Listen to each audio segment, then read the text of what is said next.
Some protesters called for an immediate ceasefire, a position Netanyahu's government has so far rejected, arguing it would amount to a victory for Hamas. 50-year-old airline pilot who joined the Tel Aviv rally said Netanyahu's government, already hit by a massive protest wave before the war, cannot stay in power after the October 7 attack. He accused the government of being driven by the motivation to stay in power and not by what is good for the country.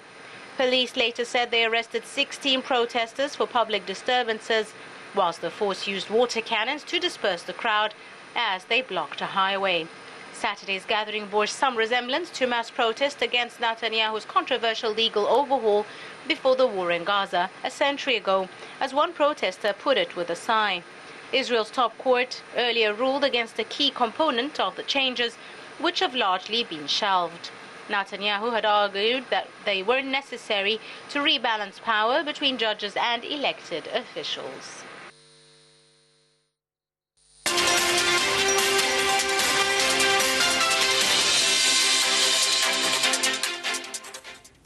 Welcome back. Now we have the pleasure to have with us over the phone our dear guest, Dr. Gaafar, political analyst. Good evening, sir. Good evening, my dear. Well, sir, with the now 158 days have passed, consecutive days have passed on the war on Gaza, with Israel still continuing the bombing and the war, as today 9 people were killed and 20 others were injured and transferred to Al-Shifa medical complex, and also in Khan Yunis, with calls from UN Secretary General Antonio Guterres to silence the guns in honor of the start of the holy month of Ramadan. What's your comment? I have no comment. The situation is deplorable. It's terrible. The attitude of the Israeli Prime Minister is despicable. Really, he doesn't listen to anybody.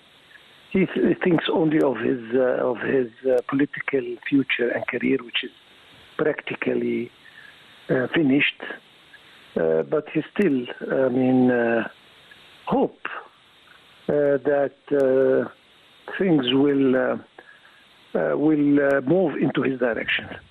Anyway, so again, the situation is terrible. He doesn't seem to listen to anybody, even the United States. They are trying now to put some reason into his head, but still is stubborn, and he doesn't want to change his movement against Gaza, and he does not even bother about the holy days and the holy month of Ramadan. He doesn't want to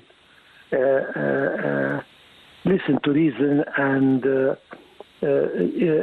maybe reach a very short ceasefire where everybody can breathe. He continues bombing the people in Gaza. He is massacre after massacre. He is performing. I mean, frankly speaking, we are getting tired of repeating the same thing day after day. The whole world now is on one side and he is on the other. And I don't know really. Nobody can speculate when this ordeal will come to an end. But we sincerely hope that he comes to his senses, at least for some time, and give a breather to the people of Gaza, particularly in these holy days, and allow them to enjoy at least part of Ramadan from one side and the fasting of our brothers, the Copts, on the other. I mean, these are all festivities and holy days, and the people in Gaza, they don't deserve this. They deserve to be, to enjoy at least part of the festivities. But yes. Yes. Again, also, Dr. Gaafar, also thousands of Israeli demonstrators gathered today in Tel Aviv, yesterday in Tel Aviv, in Saturday, to demand the departure of Prime Minister Benjamin Netanyahu and calling, after 5 months of war in Gaza, calling for the return of the Israeli hostages. So how did you see this demonstration? It took place on Saturday. Of course, these are the two Israeli people. They love their country, I'm sure, and they see that their country is going down. The economy in Israel is getting from bad to worse. The economic situation is getting bad. People are not finding jobs. The whole economy is being threatened. So yes, they want the situation to change, and they know that the only person standing against the tide is Mr. Netanyahu. They have been demonstrating around his house, calling for him to go, calling for early elections, and I hope he listens at least to his people, which he doesn't. But these are the Israeli themselves who are not happy with what is happening. They are looking for the exchange of hostages. He has been talking about this for weeks and weeks now. He does not seem to care about his hostages as much as he cares for, as I said, his fragile political future. But I am sure that over the days to come, he will cede to the pressure of his own people and try and fulfill their wishes.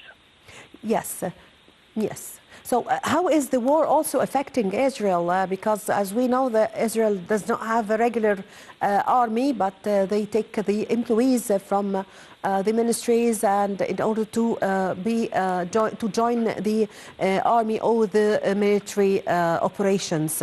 So how is it affecting the economy in Israel? You said Israel has a regular army, yes, but it depends on the reserve forces. Very much, and when they call the reserves, it means they leave the jobs. It means that the economy is affected. Any war is not a healthy thing for the country who is in war. Israel is facing a very hard time as far as employment is concerned. The people are not finding jobs. Businesses are closing down.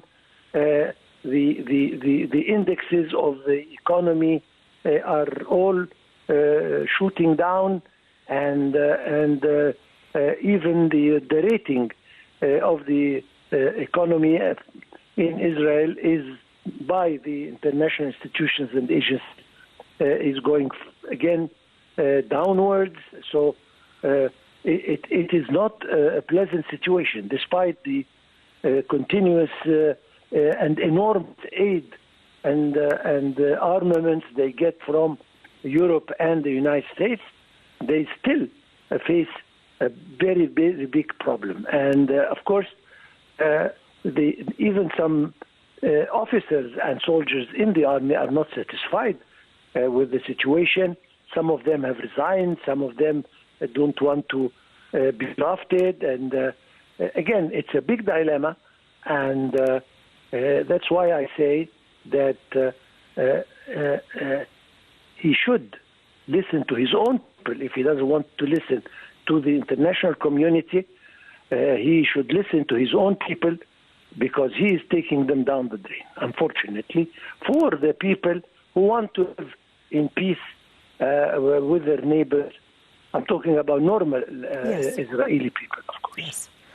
Yes, Dr. Raouf Gaafar, I thank you very much for your time. Thank you for your valuable information. Dr. Raouf Gaafar, political analyst. Thank you very much for joining us over the phone. Ladies and gentlemen, a short break and I'm going to be back with you.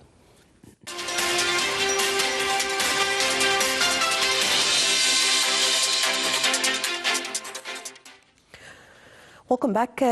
Jordan's foreign